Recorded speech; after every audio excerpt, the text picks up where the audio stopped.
Good morning, people of God. This is Christopher Arulanand, and I welcome you to my daily devotion titled Fresh Bread. I want to speak this morning on the difference between religions and the Christian life. Any civilization which needed to thrive at the beginning of the history of the world required a river valley basin. People generally liked to settle around a river. Let me give you some examples. The Egyptian civilization needed the river Nile, and the Indus Valley civilization in India needed the river Indus.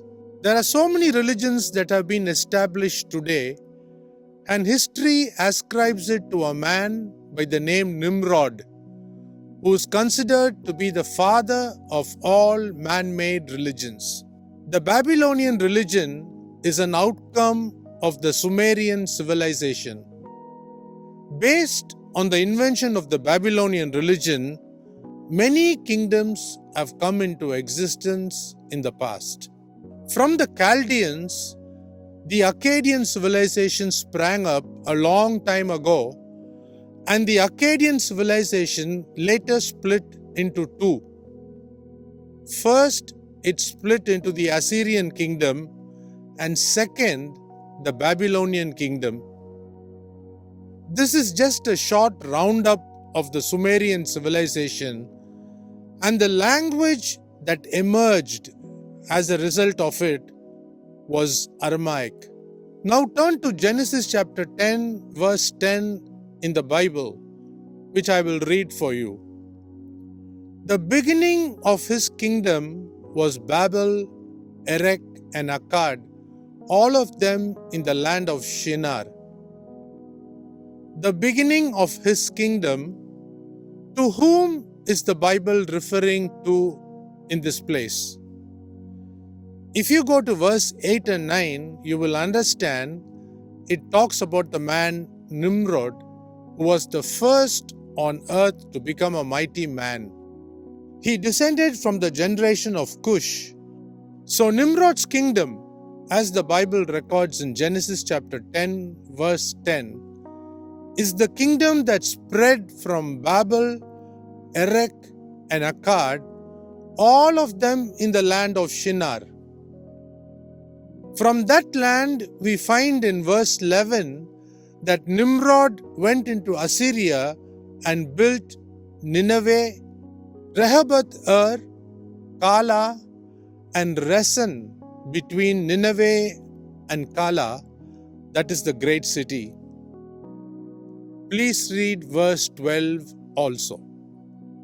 From the Akkadian Empire only, that is from Akkad, other religions also sprang up. Now you must understand that every religion we have in the world today traces its roots back to the Babylonian religion started by Nimrod. One good example is the fact that mother and child worship is now adapted in every religion. Semiramis and Tammuz of Babylon were force-fitted into the religion called Roman Catholicism. The Roman Catholic heretics replaced Semiramis and Tammuz with Mother Mary and Jesus Christ. At the same time, there was Isis and Horus worship going on in Egypt. Yashoda and Krishna crept into Hinduism in India. And do you know that Nimrod, the son of Cush, was the brain behind these developments? There were three main so-called gods in every religion. In Greece, it was Zeus, Hades, and Poseidon. Every false trinity of the so-called gods, except the triune God in the Bible, formed the kingdom of the devil. In India, it is called the Trimurti, Brahma, Vishnu, and Shiva. Man in general connected with demonic spirits, from where religions were started and so many so-called false gods came into the fore. At this juncture, God got hold of an old man called Abram from the kingdom of the devil, who was as good as impotent. By giving Abraham a son at almost when he was 100 years old, God started a kingdom through Isaac, the promised seed. Through Isaac's seed, Jacob, and through his sons, the 12 tribes of Israel came into existence.